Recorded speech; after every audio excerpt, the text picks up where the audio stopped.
শীতের এক রাতে তিনি সফরে বেরিয়েছেন। এক মসজিদে মাগরিব আর এশার সালাত পড়ে তিনি ভাবলেন ফজরের সালাতে এই মসজিদে পড়ে সকালবেলা বেরোবো, যেহেতু বাইরে শীত কই আর যাবো। ব্যাগ থেকে কাঁথা বের করে হাদিস পড়তে শুরু করেছেন আর ভাবলেন হাদিস পড়তে পড়তেই রাতটা কাটিয়ে দিব। কিন্তু মসজিদের দারোয়ান এসে বলে, মুরব্বী মসজিদে তো থাকা যাবে না, আপনি বেরোন। আহমদ ইবনে হাম্বল অনুনয় বিনয় করলেন যে তোর কাছে হাত জোর করে ক্ষমা চাই বাবা, এই শীতের রাতে আমারে বের করে দিস না, আমি রাতটা মসজিদে কাটাতে চাই। আমি ফজরের নামাজেরও মুসল্লি এই মসজিদের, আমি ফজর পরে তারপরে যাব। দারোয়ান সে না ছোট বান্দা, সে বলে না মসজিদে থাকতে পারবেন না, বেরোন বেরোন। না বেরোলে গাঠটি সহ ঘাট ধাক্কা দিয়ে বের করে দেবে। চিনতে পারে নাই যেটা মুহাদ্দিসুদ দাহর, এ যুগের সর্বশ্রেষ্ঠ মুহাদ্দিস ইমাম আহমদ ইবনে হাম্বল। এখন উনি আর কি করবেন, কিছু করতে না পেরে ব্যাগ নিয়ে বের হয়ে গেলেন। প্রচন্ড শীতের রাতে, কনকনে শীতে তিনি কাঁপছেন। হাঁটতে হাঁটতে চলতে চলতে হঠাৎ দেখলেন একটা বাজার। ওই বাজারে এক খাব্বাজ, রুটির দোকানদার, শাবুন খাব্বাজ, যুবক রুটি বানাচ্ছে। যে সালাম দিলেন, আসসালামু আলাইকুম। বাবা, শীতের রাতে বিপদে পড়েছে, যাওয়ার জায়গা নেই। তোমার যে চুলাতে তুমি রুটি বানাও, এই চুলার পাশে বসে যদি সারা রাত আমি কাটিয়ে দেই আর চুলা থেকে আগুন পোয়াই, তোমার কি কোনো ক্ষতি হবে? যুবক বলেন, না না, কোনো ক্ষতি হবে না। আহলান ওয়া সাহলান, আমার হাবান বিক, খোশ আমদেদ, এটা তো খুশ নসিব আমার। আপনি আগুন পোহালে আমার সমস্যা কি? আসে। ইমাম আহমদ ইবনে হাম্বল যুবককে শুকরিয়া জানিয়ে, আল্লাহর শুকরিয়া করে চুলার পাশে বসে আবার হাদিস পড়তে লাগলেন। কিন্তু তিনি লক্ষ্য করলেন যে যুবকটা একটু পর পর আওয়াজ করে পড়ে আস্তাগফিরুল্লাহ। কি পড়ে? আটা দিয়ে রুটি বানায়, পড়ে আস্তাগফিরুল্লাহ। রুটির খামির বানায়, পড়ে আস্তাগফিরুল্লাহ। খামির গুলো দলা বেঁধে গোল গোল করে সাজিয়ে রাখে, আর কি পড়ে? বেলুন দিয়ে এগুলোর বলে চুলার ভিতরে ঢুকায় দেয়, আর কি পড়ে? কেউ রুটি কিনতে আসলে তার হাতে রুটি তুলে দেয়, আর কি পড়ে? টাকা দিলে টাকা নিয়ে ক্যাশ বক্সে রেখে দিয়ে কি পড়ে? শুধু পড়ছে আস্তাগফিরুল্লাহ আস্তাগফিরুল্লাহ। ইমাম আহমদ ইবনে হাম্বল তো অবাক, ঘটনা কি? এই যুবকের হলোটা কি? শুধু আস্তাগফিরুল্লাহ। তিনি হাদিসের কিতাবটা বন্ধ করে যুবককে জিজ্ঞেস করলেন, বাবা, আসার পর থেকেই দেখছি তুমি শুধুই পড়ছো আস্তাগফিরুল্লাহ আস্তাগফিরুল্লাহ আস্তাগফিরুল্লাহ, ঘটনাটা কি? কেন এত তুমি ইস্তিগফার পড়ো? যুবক বলল, এটা আমার একটা চিরাচরিত আমল, সব সময় আমি এই আমলটা করি। আমি সব সময় ইস্তিগফারের সাথে আঠার মতো লেগে থাকি, আর সব সময় ইস্তিগফার পড়ার কারণে আল্লাহ তাআলা আমাকে মুস্তাজাবুদ দাওয়া বানিয়ে দিয়েছে। মানে আমি দোয়া করলেই দোয়া কবুল হয়ে যায়। এই জীবনে আমি যত দোয়া হাত তুলে করেছি, মুহূর্তের মধ্যে আমার দোয়াগুলো কবুল করে নিয়েছে কে? শুনে তো ইমাম আহমদ ইবনে হাম্বল অবাক, বলে কি, আনতা মুস্তাজাবুদ দাওয়া? তুমি মুস্তাজাবুদ দাওয়া? তুমি দোয়া করলেই কবুল? না, আনা মুস্তাজাবুদ দাওয়া। হ্যাঁ, আমি দোয়া করলেই কবুল হয়ে যায়। তুমি জীবনে যা দোয়া করেছো সব পেয়েছো? হ্যাঁ, আমি জীবনে যা দোয়া করেছি আমি সব পেয়েছি। সব দোয়া কবুল হয়েছে আমার জীবনে, শুধু একটা দোয়া ছাড়া। ইমাম আহমদ ইবনে হাম্বলের কৌতূহল আরো বেড়ে গেল। সব দোয়া তোমার কবুল হয়েছে, একটা দোয়া কবুল হয় নাই, সেটা আবার কি? যুবক বলতে আরম্ভ করলো, আমার যে দোয়াটা কবুল হয় নাই সেটা হচ্ছে আমি আল্লাহর কাছে অনেকবার দোয়া করেছি, আল্লাহ শুনেছি এই জামানার সবচেয়ে বড় মুহাদ্দিস, তার নাম নাকি ইমাম আহমদ ইবনে হাম্বল। আল্লাহ, তোমার কাছে আমার আকুতি, তোমার কাছে আমার মিনতি, আমি যেন এত বড় মুহাদ্দিসের হাতে হাত রেখে মুসাফা করতে পারি আর তার কপালে একটা চুমু দিতে পারি। আমার এই দোয়াটা আজও কবুল হয় নাই। আজও আল্লাহ তাআলা এই দোয়াটা কেন যে কবুল করে না আমি জানি না। একথা শুনে ইমাম আহমদ ইবনে হাম্বল আবেগপ্রবণ হয়ে গেলেন, আর নিজেকে ধরে রাখতে পারলেন না, চোখের পানি ছেড়ে দিলেন আর বললেন, ইয়া শাব, হে যুবক, আহমদ ইবনে হাম্বলের সাথে দেখা করার জন্য তোমার আহমদ ইবনে হাম্বলের দরবারে যাওয়ার দরকার নাই, তোমার এই দোয়াটাও আল্লাহ কবুল করে নিয়েছে। আহমদ ইবনে হাম্বল দেখা দেওয়ার জন্য তোমার দরবারে ছুটে এসেছে। আনা আহমদ ইবনে হাম্বল মুহাদ্দিসুদ দাহর, আমি হচ্ছে আহমদ ইবনে হাম্বল। যুবক নিজেকে ধরে রাখতে পারে না, চোখের পানি ছেড়ে দিয়ে ওই যুগের সব চাইতে বড় মুহাদ্দিসকে জড়িয়ে ধরে হাতের মধ্যে হাত রেখে মুসাফা করে আহমদ ইবনে হাম্বলের কপালে চুমুকে দেয়, আর আহমদ ইবনে হাম্বলের কাছে দোয়া চেয়ে বলল, ও ইমাম, রব্বুল আলামিন আমার জীবনের কোন দোয়া আজকে আর বাকি রেখে দেন নাই। এই যে এই দোয়াটা বাকি ছিল, এই দোয়াটাও আল্লাহ কবুল করে নিয়েছে। এই দোয়াটাও খুব মুস্তাজাবুদ দাওয়া। আপনি সব সময় যদি ইস্তিগফারের সাথে আঠার মতো লেগে থাকতে পারেন, আপনি দোয়া করা মাত্র দোয়া কবুল করে নেবে কে? এজন্য সব সময় অবসরে বসে আছেন, বাস স্টেশনে বসে আছেন, সিএনজিতে চড়ে এক জায়গা থেকে আরেক জায়গায় যাচ্ছেন, বিছানায় শুয়ে আছেন, পড়বেন আস্তাগফিরুল্লাহ। কি পড়বেন? প্রাণ খুলে মন থেকে আওয়াজ করে সবাই পড়েন আস্তাগফিরুল্লাহ। আবারও পড়েন আস্তাগফিরুল্লাহ। চিল্লায় পড়েন আস্তাগফিরুল্লাহ। বিশ্বনবী ইস্তিগফারের অনেকগুলো আলফাজ শিখিয়েছেন। সবচেয়ে সহজ যেটা শিখিয়েছেন সেটার নাম হলো আস্তাগফিরুল্লাহ। বিশ্বনবী জামাতে সালাত শেষে সালাম ফিরিয়ে আওয়াজ করে পড়তেন আল্লাহু আকবার, তারপরে 3 বার পড়তেন আস্তাগফিরুল্লাহ, আস্তাগফিরুল্লাহ, আস্তাগফিরুল্লাহ। পড়ার দরকার আছে না নাই? পড়তে রাজি আছেন তো? সালাম ফেরানোর পরে কি পড়বেন? নাকি দোয়া করার জন্য পাগল হয়ে যাবেন? আল্লাহুম্মা আমিন ইয়া আরহামার রাহিমিন, আছে না নাই?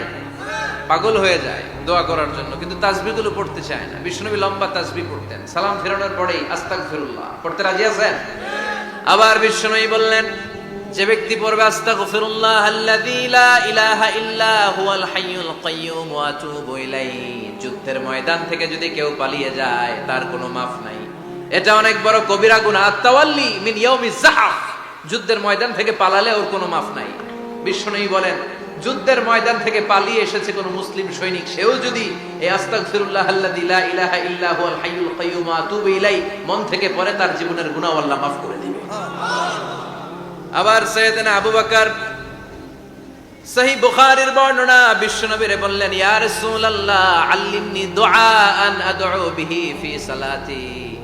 ও নবী, আপনি আমারে এমন একটা দোয়া শিক্ষা দেন যে এই দোয়াটা আমি নামাজের মধ্যে করব। বিশ্বনবী বললেন, তুমি নামাজের মধ্যে পড়ো, আল্লাহুম্মা ইন্নী যালামতু নাফসি যুলমান কাসীরা ওয়া লা ইয়াগফিরুয যুনুবা ইল্লা আনতা ফাগফিরলি মাগফিরাতাম মিন ইনদিকা ইন্নাকা আনতাল গফুরুর রহিম। সুবহানাল্লাহ। এটারে আমরা বলি দোয়া মাসুরা। এটাও একটা ইস্তিগফার, যেখানেই ক্ষমা চাওয়ার কথা আছে ওইটাই ইস্তিগফার। বুঝতে পেরেছেন? আল্লাহুম্মা ইন্নী যালামতু নাফসি, ও আল্লাহ অনেক জুলুম করেছি, যুলমান কাসীরা, জুলুমের শেষ নাই। ওয়ালা ইয়াগফিরুয যুনুবা ইল্লা আনতা, আপনি ছাড়া এই জুলুম আর পাপ ক্ষমা করার কেউ নাই। ফাগফিরলি মাগফিরাতাম মিন ইনদিক, নিজ গুণে আমার গুনাহ ক্ষমা করে দে। ওয়ালা ইয়াগফিরুয যুনুবা ইল্লা আনতা, আপনি ছাড়া গুনাহ ক্ষমা করার দ্বিতীয় কেউ নাই। আমাদের পাপ ক্ষমা করার আর কোন সত্তা আছে? চিল্লায় বলেন আছে? আবার বিশ্বনবী বললেন, যত ইস্তিগফার আছে সব ইস্তিগফারের সেরা সর্বশ্রেষ্ঠ ইস্তিগফারের নাম সাইয়্যিদুল ইস্তিগফার। কি নাম? সহিহ বুখারীর বর্ণনা, শাদ্দাদ ইবনে আউস রাদিয়াল্লাহু তাআলা আনহু বর্ণনা করে বলেন, কেউ যদি দিনের বেলা একবার সাইয়্যিদুল ইস্তিগফার পড়ে, ওই দিন যদি লোকটার মৃত্যু হয়ে যায়, মুহূর্তের মধ্যে লোকটারে জান্নাতি ঘোষণা দিয়ে দিবে কে? রাত্রি বেলা যদি কেউ সাইয়্যিদুল ইস্তিগফার একবার পড়ে, ওই রাতে ইন্তেকাল হলে তার জীবনের সব গুনাহ মাফ করে দিয়ে ওই লোকটারেও জান্নাতি করে দিবে কে? দিনে যদি সাইয়্যিদুল ইস্তিগফার একবার পড়েন, ওই দিনে ইন্তেকাল করলে আপনি জান্নাতি। রাতে যদি সাইয়্যিদুল ইস্তিগফার কেউ পড়েন, ওই রাতে ইন্তেকাল হলে আপনি জান্নাতি। এটা সহিহ বুখারীর বর্ণনা। সব ইস্তিগফারের রাজা, শ্রেষ্ঠ ইস্তিগফার। মুখস্থ আছে না? কার কার মুখস্থ আছে? হাত তুলেন। সাইয়্যিদুল ইস্তিগফার মুখস্থ আছে কার? মাশাআল্লাহ, তাবারাকাল্লাহ। এটা আপনাদের বাড়ির কাজ দিলাম। যাদের মুখস্থ নাই তারা গুগলে সার্চ করবেন সাইয়্যিদুল ইস্তিগফার, লেখা মাত্রই পেয়ে যাবেন। বইতে আছে, বিভিন্ন ইসলামিক দোয়ার বইতে আছে, গুগলে ইউটিউবে সার্চ দিলে পেয়ে যাবেন। এই সাইয়্যিদুল ইস্তিগফার প্রতিটা মুমিনের অন্তরে থাকার দরকার আছে না নাই? আল্লাহুম্মা আনতা রাব্বি লা ইলাহা ইল্লা আনতা খালাকতানি ওয়া আনা আবদুক ওয়া আনা আলা আহদিকা ওয়া ওয়া'দিকা মাস্তাতা'তু আউযু বিকা মিন শাররি মা সানা'তু আবুউ লাকা বিনি'মাতিকা আলাইয়া ওয়া আবুউ লাকা বিযামবি ফাগফিরলি ফাইন্নাহু লা ইয়াগফিরুয যুনুবা ইল্লা আনতা। সুবহানাল্লাহ পড়েন। এটার নাম সাইয়্যিদুল ইস্তিগফার। এটার নাম কি? কত হাবিজাবি দোয়া যে বানায় বানায় পড়ে তার শেষ নাই। বিশ্বনবী যে দোয়াগুলো শিখাইয়া দিলেন, এগুলো পড়তে সালাত শেষে 1 ঘন্টা সময় লাগবে আপনার।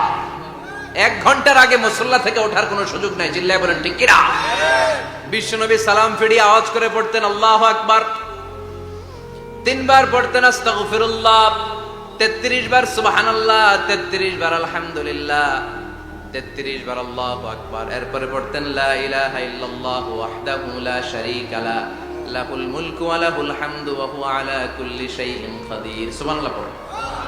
একবার আয়াতুল কুরসি পড়তেন। মান খারাপ আয়াতুল কুরসি দুবুরা কুল্লি সালাতিন মাকতুবাতিন লাম ইয়ামনাহু মিন দুখুলিল জান্নাতি ইল্লাল মাউত। আয়াতুল কুরসি মুখস্থ না সবার? প্রত্যেক ফরজ সালাতের পরে কেউ যদি একবার আয়াতুল কুরসি পড়ে তার জান্নাতে ঢোকার ক্ষেত্রে আর কোনো বাধা নাই, একটা জিনিস ছাড়া, সেটা হলো মরণ, মৃত্যু। লোকটা মরে না তাই জান্নাতে যায় না, মরলেই জান্নাতি। আয়াতুল কুরসি পড়বেন তো? সালাত শেষে বিশ্বনবী বলতেন আল্লাহুম্মা ইন্না নাসআলুকাল হুদা ওয়াত তুকা ওয়াল আফাফা ওয়াল গিনা, আল্লাহুম্মা আ'ইন্না আলা যিকরিকা ওয়া শুকরিকা ওয়া হুসনি ইবাদাতিক, আল্লাহুম্মা লা মানিআ লিমা আ'তাইতা ওয়া লা মু'তিয়া লিমা মানআতা ওয়া লা ইয়ানফা'ু যাল জাদ্দি মিনকাল জাদ, আল্লাহুম্মা হাব্বিব ইলাইনাল ঈমান ওয়া যায়্যিনহু ফি কুলুবিনা ওয়া কাররিহ ইলাইনাল কুফরা ওয়াল ফুসুক ওয়াল ইসয়ান ওয়াজআলনা মিনার রাশিদিন। সুবহানাল্লাহ। অভাব নাই, সহি দোয়ার অভাব নাই। এগুলো থুইয়া বানায় বানায় আন্দাজে মান্দাজে দোয়া কালাম পড়ে। এজন্য মাসনুন যে দোয়াগুলো আছে এগুলো পড়বেন তো? সাইয়্যিদুল ইস্তিগফার মুখস্থ করবেন? কথা দিছেন তো? কথা দিছেন? কারা কারা মুখস্থ করবেন হাত তুলে আমার আল্লাহর দেখা। রাজি আছো মুসলমান? আল্লাহ সবাইকে কবুল করুন। আমরা পড়ি আমিন। আবার আল্লাহ বললেন ওয়াল মুস্তাগফিরিনা বিল আসহার,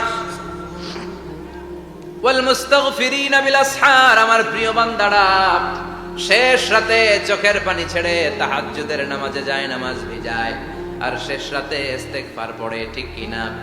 তাহাজ্জুদের যায় নামাজে মরণ দিও প্রভু আমায়, একামতে দিনের কাজে কবুল করে নিও আমায়। তাহাজ্জুদের যায় নামাজে মরণ দিও প্রভু আমায়, একামতে দিনের কাজে কবুল করে নিও আমায়। সুবহানাল্লাহ পড়ো। যেই নবীর কোনো পাপ নাই, যেই নবীর কোনো অন্যায় হয় নাই, গুনাহ হয় না, ওই নবীকেও আল্লাহ ইস্তেগফার করার অর্ডার করেছেন। রব্বুল আলামিন বলেন ফাসাব্বিহ বিহামদি রাব্বিকা ওয়াস্তাগফিরহু ইন্নাহু কানা তাওয়াবা।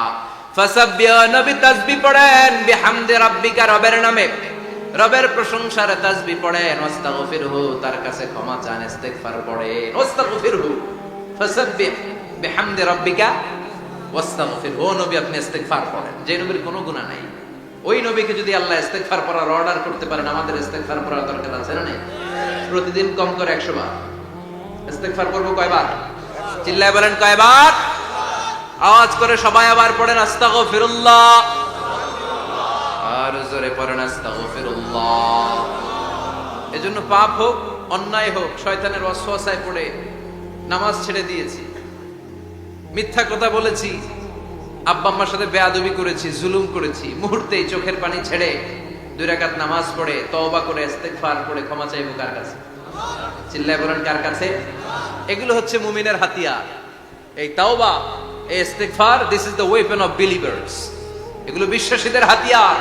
তলোয়ার, ড্রোন হামলা, মিসাইল, AK-47, এগুলো আমাদের হচ্ছে জিকির। চিল্লায় বলেন ঠিক কিনা? আর জিকিরটা হতে হবে একজনের নামে। চিল্লায় বলেন তিনি কে? ওয়াজকুর রাব্বাকা ফি নাফসিকা তাদাররুআ ওয়া খীফা ওয়া দুনাল জাহরি বিল কওলি বিল গুদুমি ওয়াল আসাল ওয়া লা তাকুম মিনাল গাফিলিন। আল্লাহ বললেন ওয়াজকুর রাব্বাকা ফি নাফসিকা তাদাররুআ ওয়া খীফা, আল্লাহর জিকির করো, আল্লাহর নাম জপো মনে মনে, বিনয়ের সাথে, গোপন ভাবে, চিৎকার চেঁচামেচি করো না। কিন্তু আমাদের জিকিরের ভেতরে চিৎকার চেঁচামেচি আছে না নাই? আমরা মাহফিলের মধ্যে মাঝে মাঝে লা ইলাহা ইল্লাল্লাহর জিকির করাই না আওয়াজ করে। এটা হচ্ছে তালিমা, তালিমের জন্য জায়েজ আছে, কিন্তু শ্রেষ্ঠ জিকির হচ্ছে একা একা জিকির করা। আল্লাহ বললেন তাদাররুআ ওয়া খীফা, কোরআনের আয়াত, তাদাররুআ ওয়া খীফা, with full of humility and humbleness, বিনয়ের সাথে জিকির করো। খিফা, গোপনে গোপনে। দুনাল জাহারি বিল কওল, চিৎকার না করে। কিন্তু চিৎকার করে লাফিয়ে লাফিয়ে জিকির করে দেশে আছে না নাই? কথা বলেন। ইন্নাল্লাহা জামিল ওয়া ইউহিব্বুল জামাল, আল্লাহ নিজে সুন্দর আর সব সুন্দরকে আল্লাহ পছন্দ করেন। দেখবেন এদেশে কিছু জিকির আছে ওইটার মধ্যে আল্লাহর নাম বোঝা যায় না, আছে না নাই? হুই হাই করে লাফালাফি করে, যে হুই হুই হুই হুই যে করে, এই হুই হুই এর মধ্যে আল্লাহর নাম আছে? কথা কর। যেই শব্দে আল্লাহর নাম নাই ওটা দিয়ে জিকির করা যাবে? কত ধরনের ভয়ঙ্কর জিকির। আবার জিকিরও করে বাঁশের উপরও লাফায়। যিনি জিকির পরিচালনা করে তার কাঁধের উপর যে চেপে বসে আছে না নাই? এটা কি জিকিরের সৌন্দর্য? কথা বলেন। আমরা জিকির করব ওই পন্থায় যে পন্থায় বিশ্বনবী করেছেন, সাহাবারা করেছেন। বিশ্বনবী জিকির করতেছেন, সাহাবারা জিকির করতে করতে বিশ্বনবীর কান্দে উঠছে, আছে না হাদিসে? সাহাবারা জিকির করতে করতে খেজুর গাছের চূড়ায় উঠেছে। কথা বলেন। জিকিরের মধ্যে সৌন্দর্য আছে না নাই? এজন্য জিকিরের সৌন্দর্যগুলো অবলম্বন করে যেন আমরা আল্লাহরে ডাকতে পারি। চিল্লায় বলেন ঠিক কিনা? এজন্য রাব্বুল আলামিন বলেন, ফাযকুরুনি আযকুরকুম ওয়াশকুরুলি ওয়ালা তাকফুরুন। বেশি বেশি আমার জিকির করো, তাইলে আমিও তোমাদের জিকির করব। আমরা আল্লাহরে ডাকলে আল্লাহ নাকি আম করে ডাকে? ভাল লাগে? আল্লাহ বললেন, ফাইন যাকারানি ফি নাফসি যাকারতুহু ফি নাফসি। আমার বান্দা যদি একা একা আমার জিকির করে, আমি আমার বান্দার একা একা জিকির করি। আমার বান্দা যদি মহাসম্মেলনে মহাসমাবেশে সবাই রে নিয়ে আমারে ডাকে, আমি এর চাইতো শ্রেষ্ঠ একটা মহাসম্মেলন ফেরেশতাদেরকে নিয়ে করে আমার বান্দার জিকির করি। ওয়া ইন তাকাররাবা ইলাইয়া শিবরান তাকাররাবতু ইলাইহি যিরাআন। আমার কোন বান্দা আমার দিকে যদি এক বিঘত এগিয়ে আসতে চায়, আমি আমার বান্দার দিকে এক হাত এগিয়ে যেতে চাই। আমার বান্দা যদি আমার দিকে এক হাত এগিয়ে আসে, আমি আমার বান্দার দিকে দুই হাত এগিয়ে যাই। ওয়া ইন আতানি ইয়ামশি আতাইতুহু হারওয়ালা। আমার বান্দা যদি আমার দিকে হেঁটে হেঁটে আসতে চায়, আমি আমার বান্দার কাছে দৌড়ে দৌড়ে যাই। কি আল্লাহ আমরা পাইছি, ডাক দেয়া মাত্রই, ডাকা মাত্রই তিনি সাড়া দেয়। চিল্লায় বলেন ঠিক কিনা? এজন্য সব সময় আল্লাহর জিকির দিয়ে হৃদয়টারে সিক্ত রাখার দরকার আছে না নাই? বিশ্বনবী বললেন, লা ইয়াজালু লিসানুকা রাতবান মিন যিকরিল্লাহ। সব সময় আল্লাহর জিকির দিয়ে জিহ্বাটারে ভিজায় রাখো।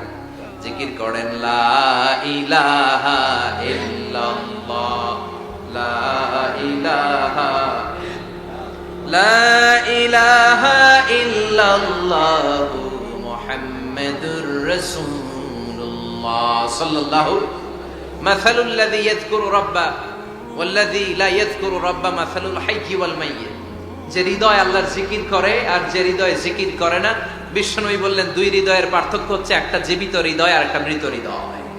এখন আপনার হৃদয়কে আপনি কি জিন্দা রাখতে চান না মুর্দা বানাতে চান? আবার আল্লাহ বললেন, আলা বিযিকরিল্লাহি তাতমাইন্নুল কুলুব। দুনিয়ার কোন জিনিস দিয়ে কলবের পরিচ্ছন্নতা হয় না। দুনিয়ার কোন জিনিস দিয়ে কলব পরিচ্ছন্ন হয় না, কলবের খাদ্য হয় না। কলবের খাদ্য হয় একটা জিনিস দিয়ে, সেটা কি?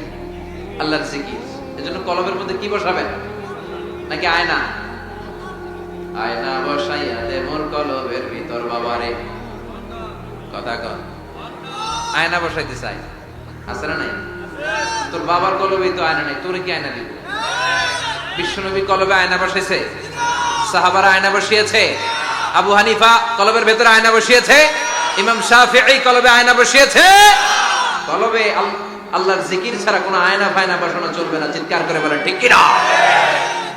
আবার বিশ্বনবী বললেন, আফদালুয যিকরি লা ইলাহা ইল্লাল্লাহ।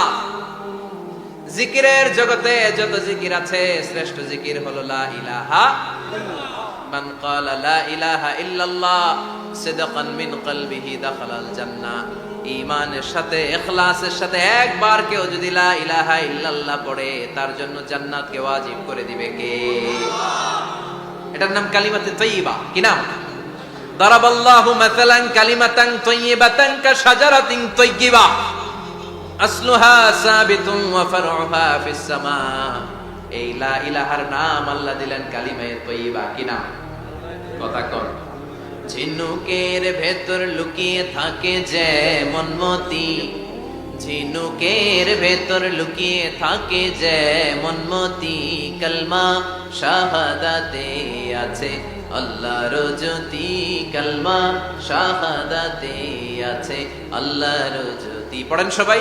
ঝিনুকের ভেতর লুকিয়ে থাকে যেমন মতি, ঝিনুকের ভেতর লুকিয়ে থাকে যেমন মতি, কালমা শাহাদাতে আছে আল্লাহর জ্যোতি, কালমা শাহাদাতে আছে আল্লাহর জ্যোতি।